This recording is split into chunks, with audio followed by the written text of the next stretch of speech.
Good morning, everybody. It is Thursday, March 5th. We've got a lot of weird, fun, annoying stuff to cover in today's show. Jumping on a couple minutes early here, actually, to address a super chat that came through from Skeet Sayer. It says, breaking news.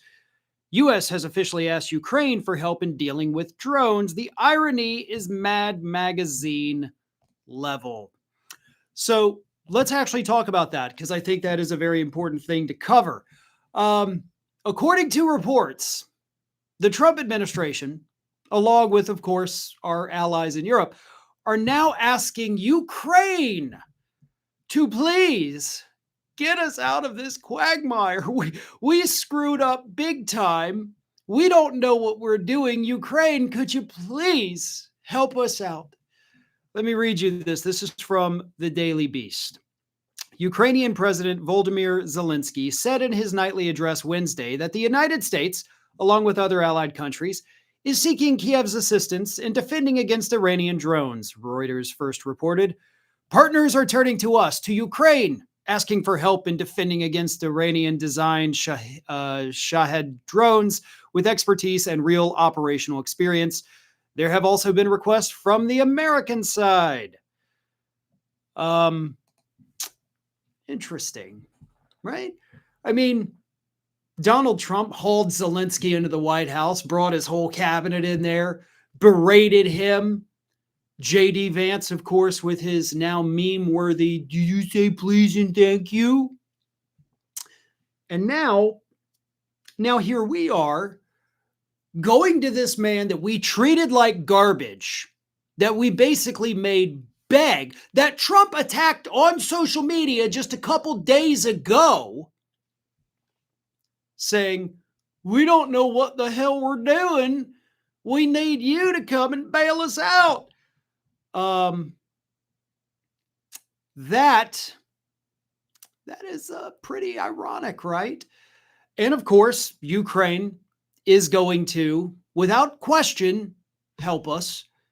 They're not going to haul Donald Trump into Kiev and make him sit there while the whole, Ukrainian parliament berates him and yells at him and calls him names and tells him to say please and thank you.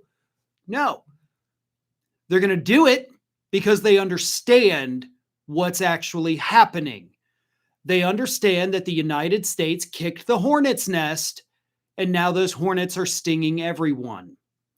They are going to do this for the good of the world, which, of course, is what the United States should have been doing all along with Ukraine, in spite of what these idiot MAGA freaks say, like they shouldn't get our help. They should. Global instability threatens everyone. And the United States is unfortunately finding that out the hard way. But the instability caused by Russia invading Ukraine 4 years ago has impacted that entire region. It has impacted the United States. So for us to act like, no, we're not going to do anything, we're not going to help you, you're not being nice enough to us, that was ridiculous.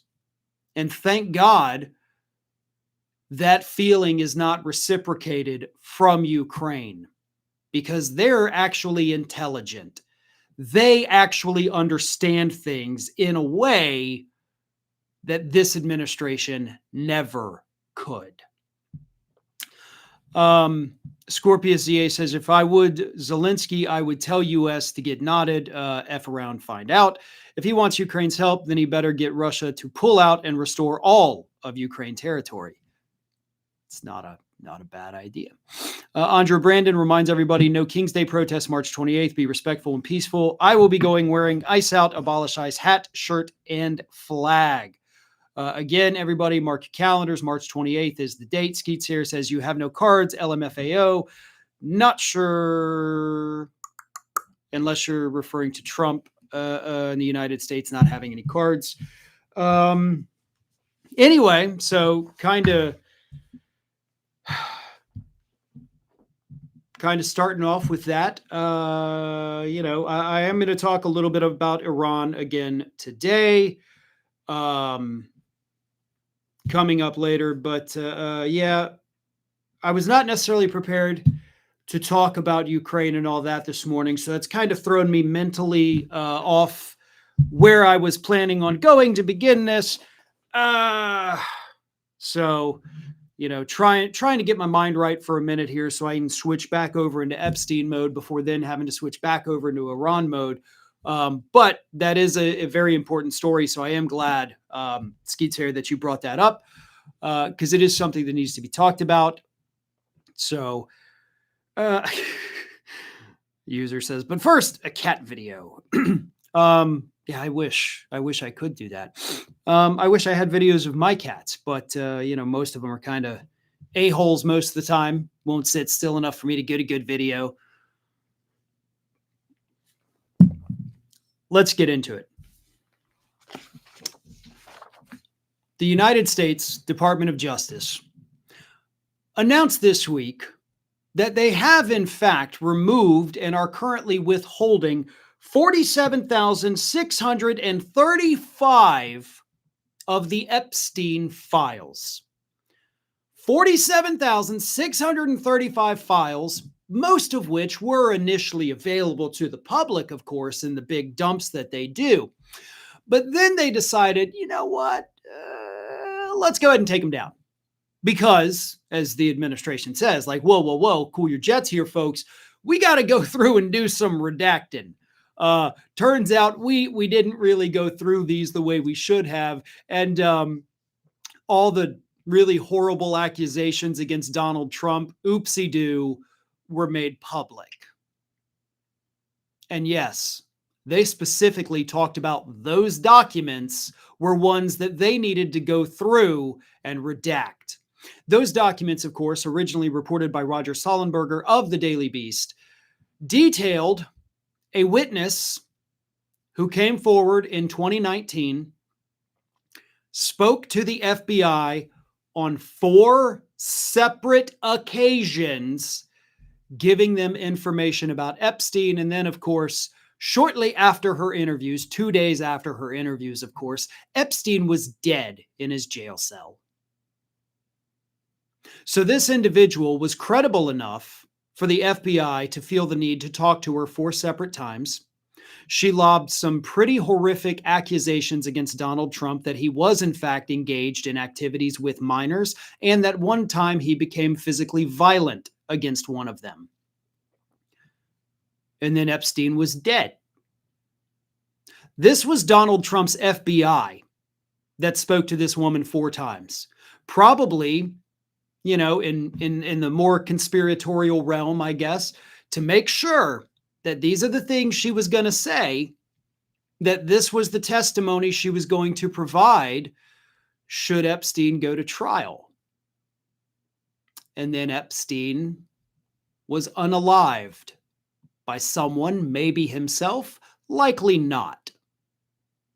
But that's the chain of events that happened. That's the timeline that happened. And now the DOJ is out there admitting, yes, we are specifically going through those documents, which are unfounded and false, by the way, and taking some stuff out.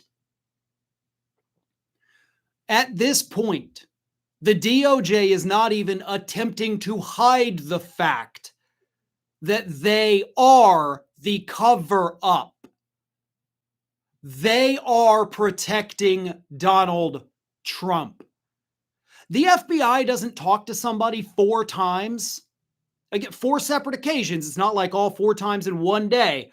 They don't talk to somebody 4 times if that person's giving them bullcrap.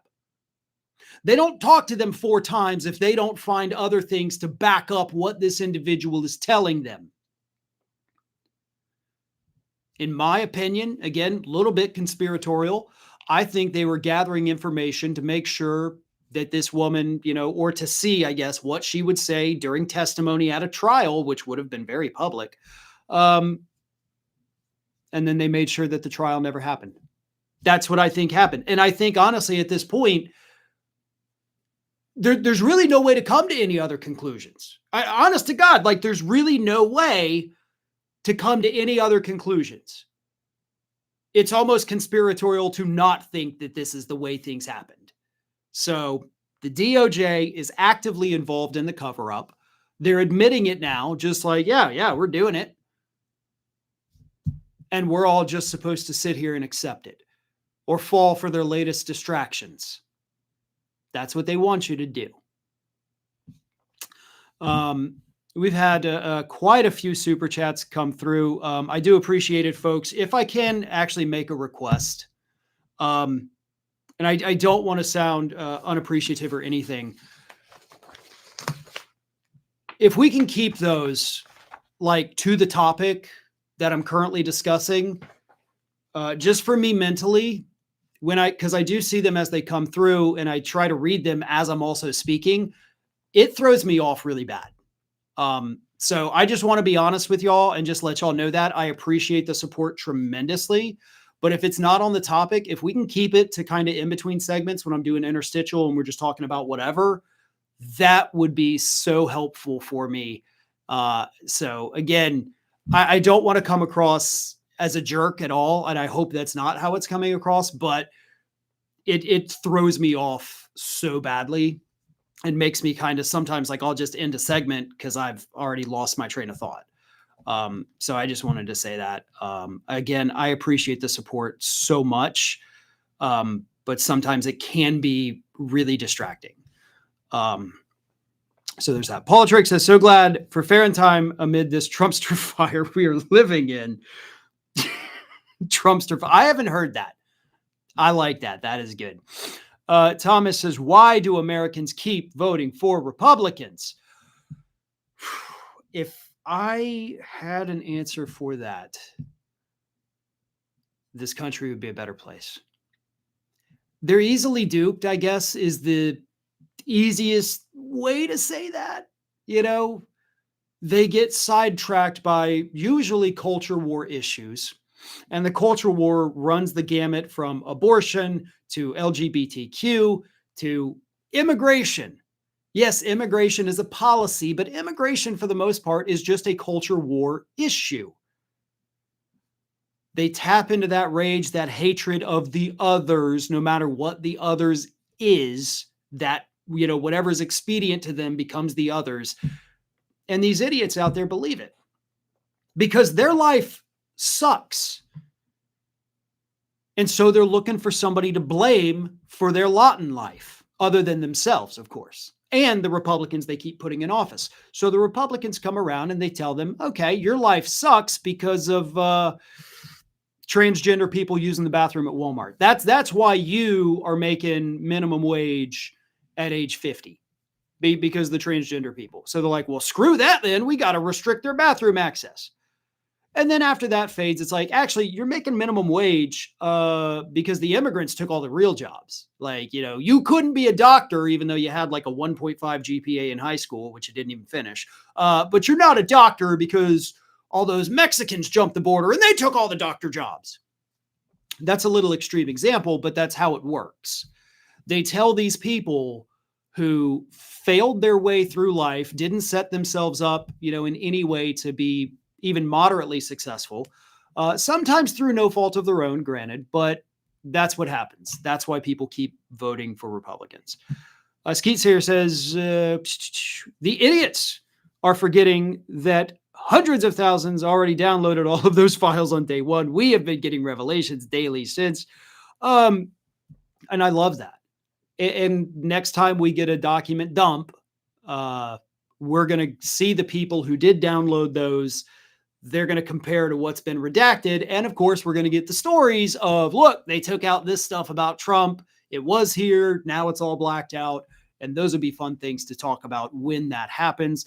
The DOJ, actually, for the record, does say that we will be getting the rest of these 47,635 files this week.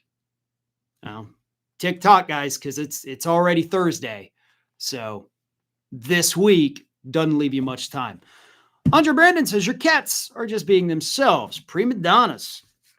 And they are. I do have some cute photos of them.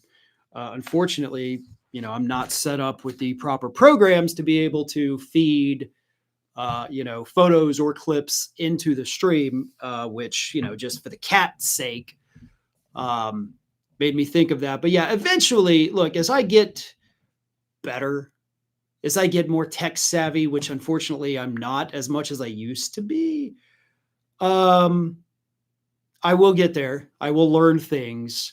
And because I would like to start playing clips, not necessarily of the cats, but if that is what the people want.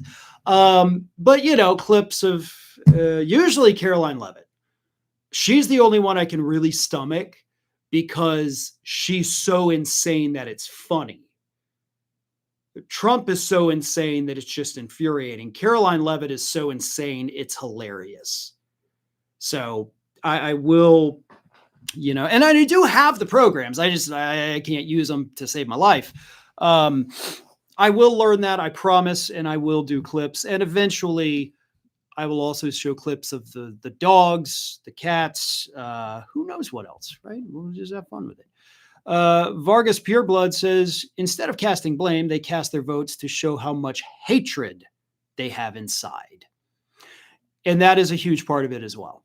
Obviously, there is a lot of hatred in the Republican Party. And again, it goes back to hatred of the others because the Republican politicians teach them to hate others. And it goes back to that blame thing. Like, this person is to blame for you. This group of people, this color of people, this ethnicity of people is why your life sucks. And so that foments that hate. It breeds it. It grows it. And that's how we end up in those kinds of positions. I do. Wow. All cred to Spain from Sweden. Yep. Spain, of course, is encouraging the rest of Europe to not get sucked into Donald Trump's new Iraq, which might be the best way to call this new Iraq. Skeets here says racism has been the weapon for the right wing since the end of the Civil War. That is absolutely true. Brandon Clark, I don't know if you're being sarcastic or if you're not, but it says the Democrats didn't turn the files over because they're in it. And then you get the laugh cry emoji. So I think you're mocking Republicans, which is good. And yeah, that's so dumb. They didn't do it because there wasn't like this big demand. It wasn't what they were thinking about. Oh, and by the way, they were busy trying to fix the mess of the 4 years of the guy that served before them. So, yeah. Hey, Farron says CG at Merrifield. Hello. There has to be a ton of photos and videos. Let's see those. I'll get there. I will get to that point. I make that promise to y'all. I will learn how to properly do that. Let's go on now, because, we actually just mentioned the Biden era, them not releasing the files, which was not called for, by the way. But anyway, as Donald Trump's war against Iran proves to be less and less popular by the day, he has decided on a new approach. Now, of course, on Wednesday's stream, I talked about the fact that they have no plan. They have no rationale. They have no allies. They have no plan to get the stranded U.S. folks out of the Middle East. And now Donald Trump says it's all Obama and Biden's fault. Now, I didn't do this. Obama and Biden did. Here's what Donald Trump said in 2 separate posts on Truth Social. The first one: if I didn't terminate Obama's horrendous Iran nuclear deal, JCPOA, Iran would have had a nuclear weapon 3 years ago. That was the most dangerous transaction we have ever entered into. And had it been allowed to stand, the world would be an entirely different place right now. You can blame Barack Hussein Obama and Sleepy Joe Biden. Thank you, President Trump, he says, thanking himself for lying to the American public. Literally, the reason we're in the situation we are in right this very second is because you got us out of that agreement. It was not that piece, that agreement, the JCPOA, is actually considered the signature foreign policy achievement of Obama. It was heralded at the time. Everybody was like, oh, okay, this is actually a really good deal. We will normalize relations to a degree with Iran. They're not going to build a nuclear weapon. Win-win for both countries. And now he's like, I had to do it It was bad. 3 years ago, they would have dropped a nuke on us if I hadn't gotten us out of it 7 years ago. What a weird and oddly specific time frame, right? He said that three years ago, they would have nuked us if he hadn't gotten us out of it. But he didn't get us out of it 3 years ago. Got us out of it like 7 years ago. So I'm not sure how he's coming up with these numbers, other than, of course, he's a dementia patient who just makes shit up. Then he said this shortly after. The radical left Democrats, a party that has completely lost its way, are complaining bitterly about the very necessary and important attack by the United States and Israel on Iran. What most people understand is that they are only complaining because I did it, and if I didn't do it, they would be screaming, "Why didn't Trump attack Iran? He should do it immediately?" ? There's nothing surprising about this. The fact is, whatever I do, they will be on the opposite side. These people are sick, crazy, and demented, but America, despite them all, is now bigger, better, and stronger than ever before. Do you see the irony? Do you see the irony of Donald Trump calling other people demented? And yeah, we are against everything you do. I'll give you that. That was actually an accurate statement. However, do you know why we're against everything you do? Because everything you do is wrong and stupid. I have often said, during the first Trump administration, he did two good things. And I can remember the two good things that he did because there were only two of them. And I even praised him when he did them both. The bump stock ban and the executive order that, of course, was overturned by the courts, unfortunately, that mandated that prescription drug companies have to put their prices in their commercials to basically show people how they're being screwed by the pharmaceutical companies. Those were two good things, both overturned by the courts, of course. But other than that, everything you've done has been wrong. Everything you have done has been detrimental to the United States. And when you get called on it, when the public turns against you about it, you sit there like President Baby Bitch and you blame Obama and Biden. How long are we going to have to listen to Republicans blame those two men for their own failures? Obama was not perfect. Biden was not perfect. I talked about that while both of them were president. But neither of them had as many court losses. Neither of them had as many protests against them. And neither of them had as many mistakes and humiliating moments as Donald Trump has had in just his first year back in office. So I don't know. It's everybody else's fault. It's everybody else's fault. Always. Donald Trump has never made a mistake in his life. He is perfect. He is effectively the Messiah, an infallible human being. And if you don't understand that, then you are an idiot. You're demented. You're sick and crazy, he says. Kurt's Best Life says poor media equals people voting Republicans.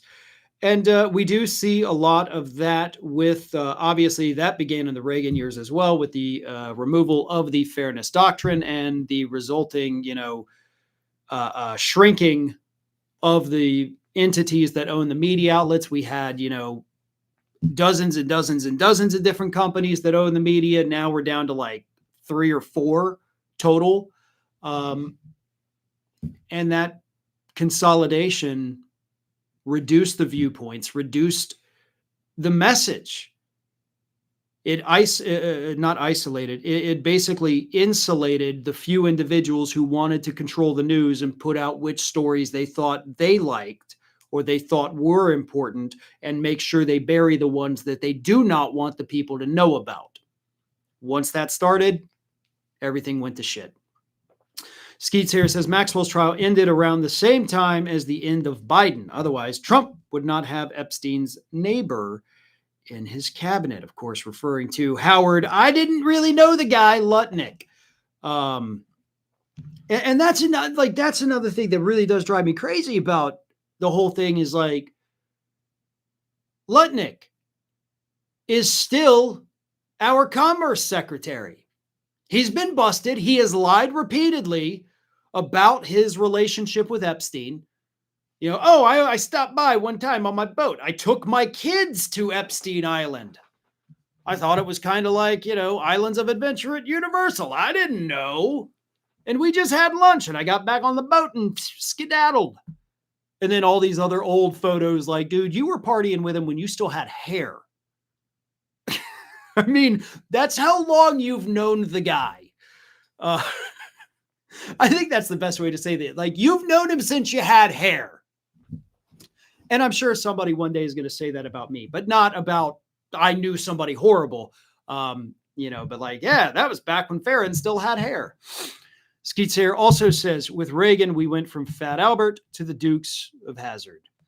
V-Man says, Farron, I believe the 68 election was the one that doomed us as a nation. The GOP's grip on the Supreme Court since Nixon has done us great harm. There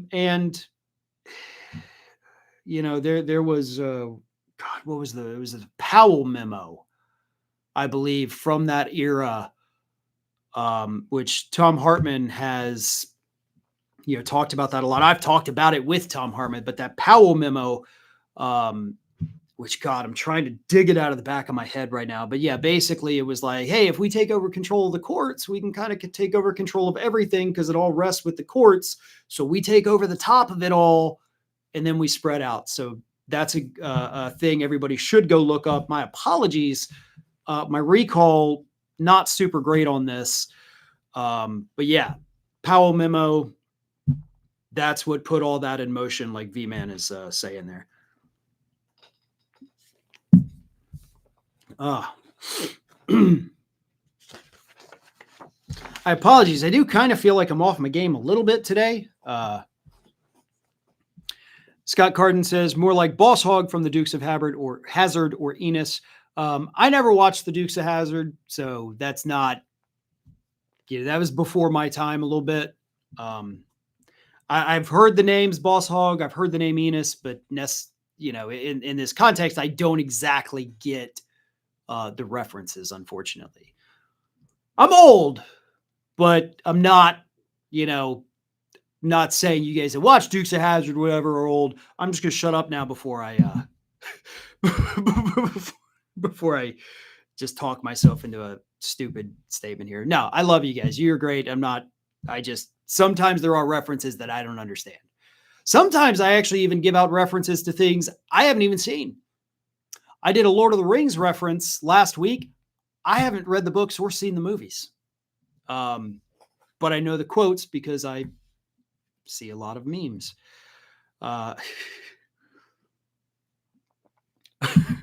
Boss Hog is similar to Buford T. Justice. I don't know what that is either. You damn kids in your references. I don't get them.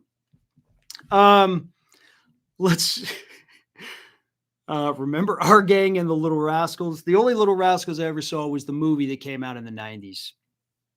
Skeets here says the Dukes of Hazzard emblazoned, I think, a Confederate flag on the hood of the car. It was the first and last thing you saw. I do know that. I'm familiar with the car that they had to like get in through the windows. And a lot of that is from Family Guy cutaways that I understand that. Buford is from Smokey and the Bandit, movies that I have also not seen. Anyway, more about Iran. You guys are just roasting me now for things I haven't seen. I'm sorry. Look, I'm not as cultured as I ought to be. Okay, I get it. One time I was dating this girl for like a week and she's like, you've never seen The Godfather? Let's watch it. And I watched it and I was like, wow, what is the appeal? What is the appeal of this? I don't so yeah, I'm sorry. I'm not good with that. I've I've seen a lot of comic book movies, if that counts for anything. Although I really haven't seen any of the new ones in like the last 2 or 3 years from DC or Marvel. I've kind of dropped off that as well. Vetenin says, Master Plan podcast by David Sirota. He talks about the Powell memo. And David Sirota, I love David Sirota. He is amazing. He is wonderful. I don't always agree like 100% with him. Sometimes I do think, he's a little too the Democrats. Oh, and it's like, yeah, but let's not be so, I don't know, but 98% of the time I will say like, hell yeah, he's right. And his criticisms are totally valid. And I'm sure he'd probably say the same to me. Probably his number is not as high as 98. So there it is. Skeets here says, don't be sorry. One of the powers of the press is control over media, but many people don't know that. Okay. We got to move on here. I do want to talk. I got a couple more things to talk about with Iran. The United States has a lot of allies in the Middle East. Some of them a little unsavory, right? Like Saudi Arabia, who, ironically enough, Saudi Arabia does all of the things that Republicans are now telling us that the Ayatollah was, of course, doing to people in Iran, which he was. But so is Saudi Arabia. Like, the Ayatollah was murdering dissidents. A couple summers ago, Saudi Arabia brought over 200 people into a arena, basically, and cut off their heads, most of whom their crime was tweeting negative things about the government. Okay. And we still walk around hand in hand, literally, with Mohammed bin Salman, acting like he is the greatest person on earth. But we also have allies like the United Arab Emirates, who, of course, have pumped billions of dollars into Donald Trump's crypto venture. And we have plenty of others as well. And right now, all of those allies in the Middle East, kind of like a lot of our allies in Europe, are pissed off at the Trump administration for attacking Iran. The reason is because Iran, as everybody knows, is lashing out violently against everyone that they think they can strike. As I've said repeatedly, we went over and we kicked the hornet's nest. Those hornets are now flying all around the Middle East, flying into Europe, stinging anyone and everyone that they can because they are angry, they are terrified, they don't know what's going to happen, their backs are against the wall, so they're attacking everyone. And as CNN national security analyst David Sanger said this week, quote, 8 months ago, what were we discussing with UAE? With UAE, how many data centers we're going to build there, right? So the Iranian strategy at this point is not necessarily to go after U.S. bases. It's to go after the financial engines of these countries and say the price for sticking with the U.S. is high in public. They have been very supportive of the U.S. so far. In private, they have been raging, angry that they weren't consulted on the start of this war to begin with, right? Many of them didn't even know what the start date was going to be, so they feel like they are sort of collateral damage in President Trump's confrontation with the Iranians, which many of them don't think is timed right.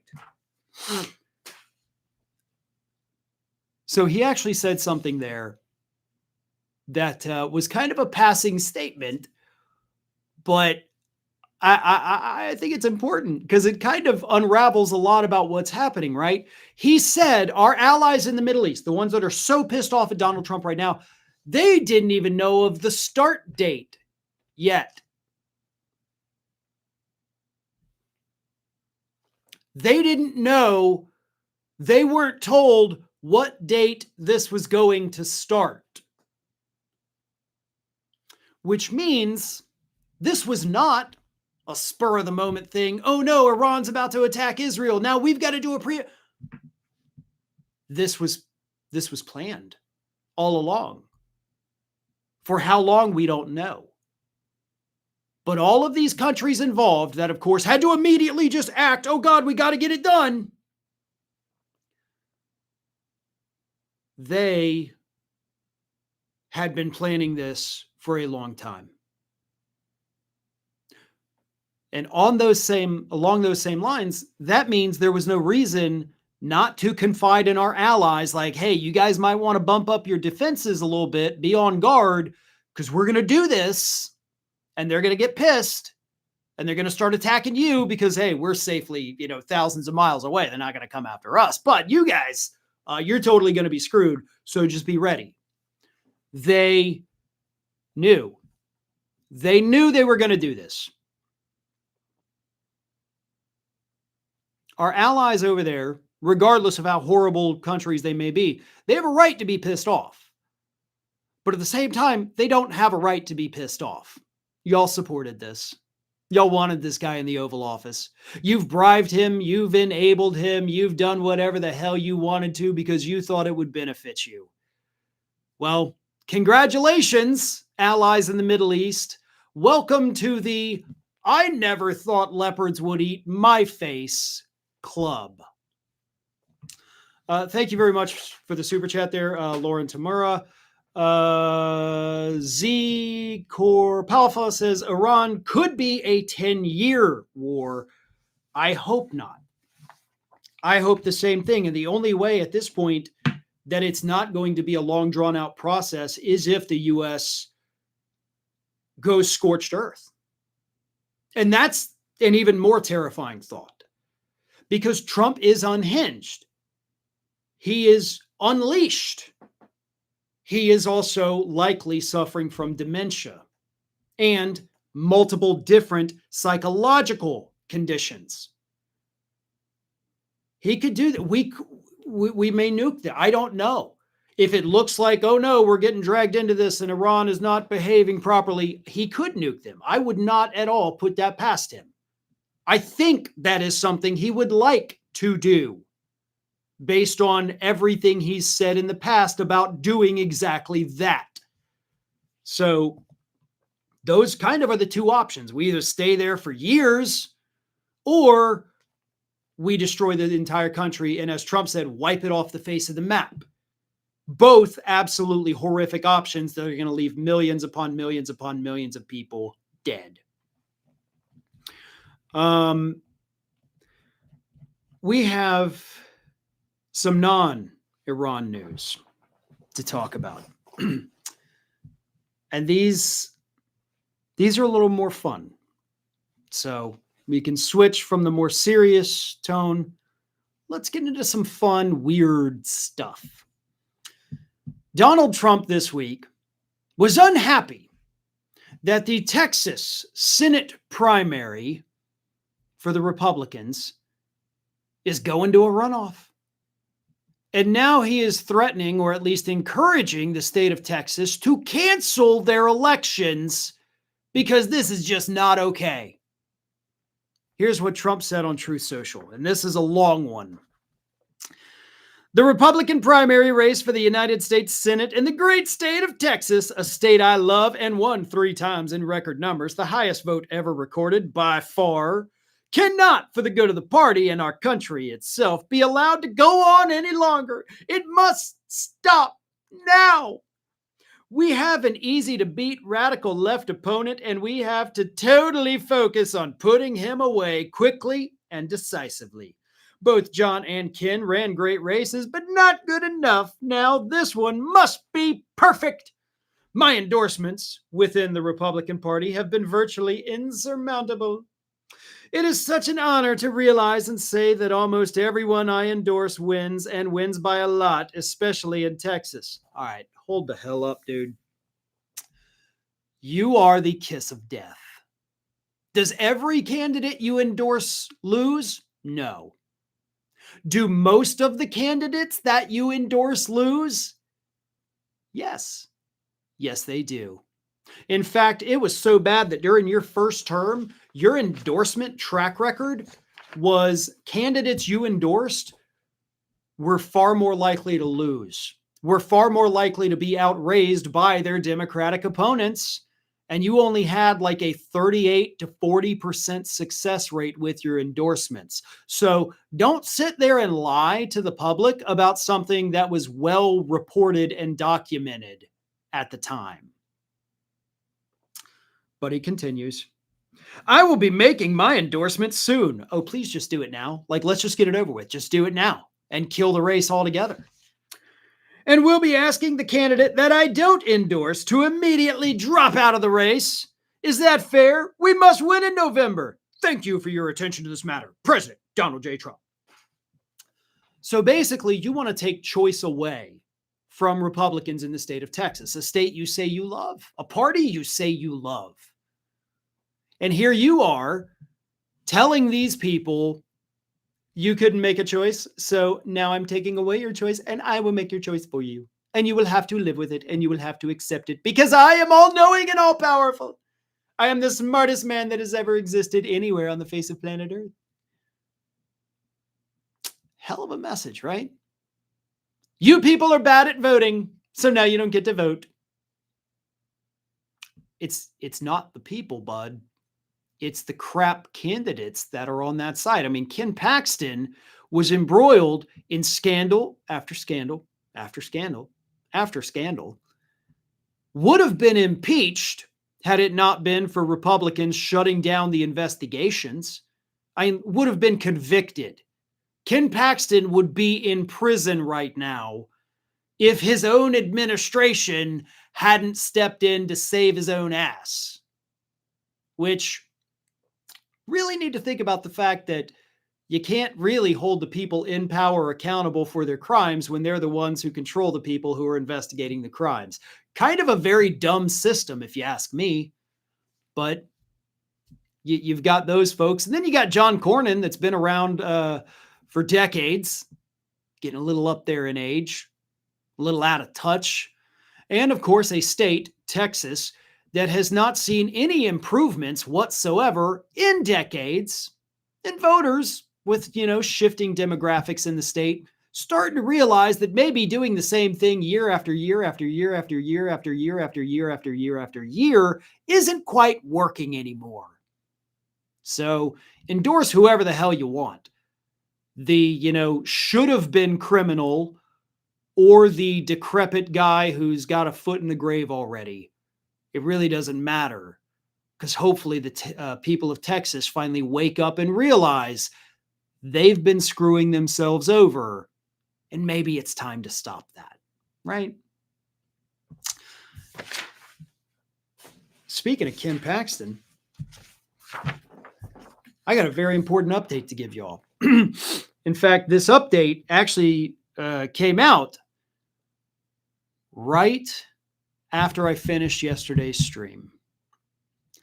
The crazed Trump supporter from the state of Florida, who had been on the run from cops for weeks for failing to report to prison for all of the death threats that she issued against Democrats and Democratic judges, was finally captured and is officially in a prison in Houston, Texas. The woman's name, of course, is Abigail Schrei, who in November pleaded guilty to issuing violent death threats against people like then Representative Sheila Jackson Lee, Judge Tanya Chutkan, and of course, every Democrat in the Texas state legislature if they impeached Ken Paxton. She pleaded guilty and said, yeah, I said I'd kill these people. What of it? So the judge back in November was like, okay, that's pretty serious. You're going to jail in a couple months. You go on and get out of here, right? But you better report to jail in mid-February, okay? Go enjoy Thanksgiving, go have a good Christmas, enjoy New Year's, party it up, but then you're going to jail around Valentine's Day. Maybe a little after, we'll let you celebrate that too. Have fun, you murderous psychopath, but then report to prison. And then wouldn't you know it, she didn't report to prison when she was supposed to. So for several weeks now, we have had this unhinged, deranged lunatic who was, told the judge, hell yeah, I wanted to kill these people, just roaming around the state of Florida. all through the Southeast here. And it took them weeks to find this nut job, this crazed Trump supporter. By the way, let me read you some of the threats that she had issued. To Judge Tanya Chutkin, she said, if Trump doesn't get elected in 2024, we're coming to kill you. Well, really no other way to interpret that. If Trump doesn't win, we are coming to kill you. Her exact statement. For Sheila Jackson Lee, she threatened to kill her and her family. So, little more on that, not just like Chutkin, we're just going to mess with you. Sheila Jackson Lee, I'm going to get you and your family. And then, of course, in 2023, she threatened an armed attack against the Texas Capitol if Attorney General Ken Paxton were impeached, saying, quote, we will take weapons, come to Austin, and annihilate the government. Annihilate. So the judge, whom she pleaded guilty to, saw these threats and more and was like, okay, you have 3-4 months to be a free citizen still. That judge should be removed from the bench. I wish I had the judge's name in front of me. But this is what Trump supporters are. Not all of them, but a lot of them. These are the kinds of people that Donald Trump attracts. But at least this one now, finally, is behind bars at a prison in Houston, Texas. Skeets here says, this has already gone too far. How many politicians have to die before Fox News is shut down? That is a very interesting idea there. If we take the statements or the online posts of these individuals who do these things, and if we can directly link them to any right-wing newscast or podcast or whatever, then you don't necessarily have a criminal liability, but you damn sure have a civil liability. You can sue them, the entity that made the statement that this person echoed that caused them to go and try to do the horrible thing or do the horrible thing. You could sue them in civil court. Like you could take Fox News to court for that, or Ben Shapiro or Candace Owens or any of these other little lunatics out there. Like you can do that. And I think that should be the next step, because you start doing that, you go after their wallets, suddenly they're going to be a little more tight-lipped. Zinthowin says, I got to ask, and I don't expect an exact answer, but if politicians are violating court orders, what's stopping someone sending officers to take them under arrest? Same with investigations when told to stop, short of from firings. Literally nothing. There is nothing stopping the courts and these judges from sending cops to go and arrest these people. Nothing is stopping them other than their own willpower. That's what drives me so crazy about it, is like, you can do this. That is an authority granted to you by the Constitution or by the laws of the state, depending on where you're at as a judge. You can do it if you make the choice. They're just not making the choice to do it. Chris Campbell says, I've seen videos saying that Russia might be losing the war with Ukraine. Have you heard anything about this or have an opinion? I have not seen or heard anything that says Russia's losing or Ukraine is winning or Ukraine is losing or Russia's winning. I haven't seen a lot about Russia, Ukraine recently at all, unfortunately. So I can't exactly speak intelligible on that because I don't know if that is a thing. Again, as somebody who scours news all day, I haven't seen anybody issue a report that says that. So kind of right off the bat, it's going to make me a little bit skeptical, because I do read, obviously, news outlets that do report on foreign policy.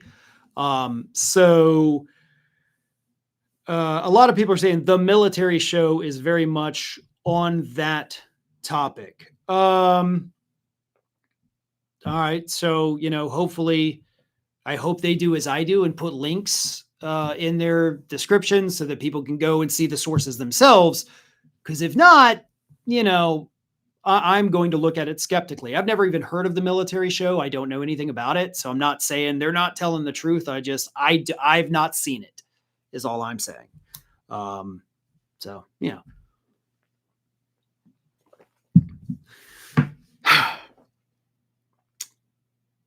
let's do the most fun story of the day. I saved this one for last because I like to end it on a positive note, on a fun note. And here it is.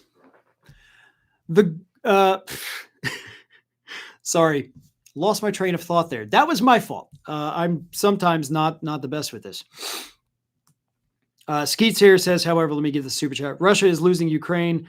Ukraine have regained more than 400 square kilometers in the last 3 weeks. The loss of Starlink has changed the complexion.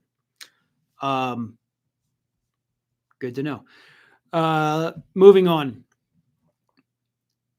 Donald Trump's golf resort in Westchester has been cited by health inspectors for rodents, insects, improperly stored food, and all sorts of other health code violations. Much like his Bedminster Club was cited last year, now it's the one in Westchester. Notice obtained the November 20th, 2025 inspection of President Donald Trump's New York club, where Westchester County Department of Health officials observed insects, rodents, and other violations. Now, observed means the health inspectors went in, and it's not that employees or customers were like, hey, I think I saw a rat. The health inspectors themselves saw rodents. They saw insects. So bugs and rats, maybe even mice, I don't know, in the kitchen at Donald Trump's super fancy golf resort. That's not all. According to the report, the club was cited for dirty surfaces, food that was uncovered, mislabeled, and stored on the floor, and missing or inadequate sneeze guards. Oh, so they're just going around back there, just right on the food. Just phenomenal work there, Donnie. Rooms were said to be poorly constructed and in disrepair. The buildings also suffered from inadequate lighting and ventilation. Okay, the lighting, that's kind of like a personal preference, right? Some people like it bright, some people like it dimmed, but ventilation, that's really important, right? Because if you're not properly ventilated, things are going to start to smell pretty quick. But that's nothing compared to the rats and bugs and the food on the floor. This is becoming a theme with Donald Trump's resorts. First at Bedminster, now Westchester. In the past, we had seen the ones about Mar-a-Lago. It's all the same. This is the kind of crap he does because he cuts corners. He only wants people to see the gold shininess while ignoring what's behind the gold, which apparently is nothing but rats. You got a whole ratatouille situation happening in the kitchens there, apparently. Also, the buildings are in disrepair. This guy who prides himself on construction says, I know more about construction than probably anybody else, which he has said.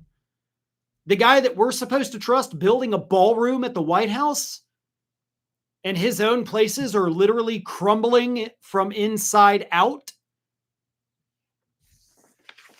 I do have to say, that does kind of make me think about that ballroom a little bit. I've already said, obviously, it needs to be immediately torn down. after the next president gets sworn in. But now you may need to do it just out of safety, right? I mean, I wouldn't want to be in that ballroom with a guy who has kitchens filled with rats and mice and can't build a building that lasts more than 5 years.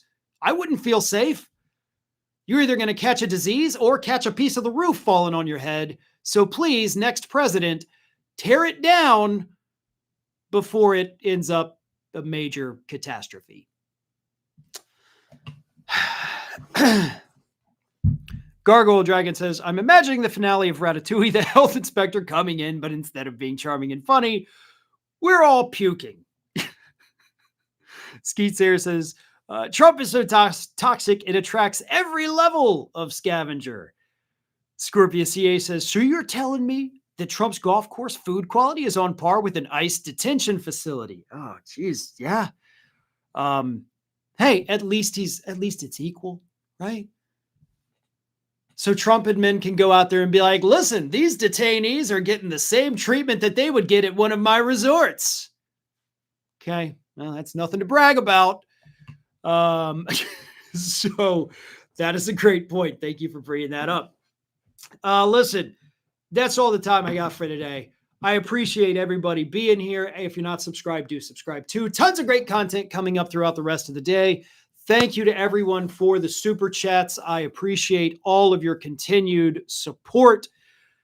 And I will see you all again tomorrow morning, 9 a.m. Central. Until then, one more super chat. Yo Rocky says, before you go, I have some good news of my own. Scrubs is doing very, very well in the ratings. It was a comfort show of mine in high school, hoping for a renewal. P.S. Trump was in the Little Rascals. I saw that clip of the Little Rascals yesterday on Reels. I forgot that. And yeah, the Scrubs is doing phenomenal because it feels like it never stopped. It's not like, oh, we're having to come back. And it feels like a natural progression. And they've done a phenomenal job with it. And of course, Skeets here says, remember when he was in court and had a recess when we saw Haba with a large diaper over her shoulder? I don't remember that, unfortunately. But, you know, sometimes in this, like when I was struggling to remember the name of the Powell memo earlier, there's so much constant intake of news and weirdness and stupidness and anger that do sometimes, you know, things will get kind of pushed out, unfortunately. But I do believe that it happened. So thank you for reminding everybody. It looks like some people in the chat also remember that as well. I wish I did. Now you've given me something I have to go look up. So thank you. I do appreciate that. I like to, you know, remember these things. So anyway, listen, that is it. Thank you all so much. I appreciate it. I'll see you tomorrow. Take care of yourselves until then.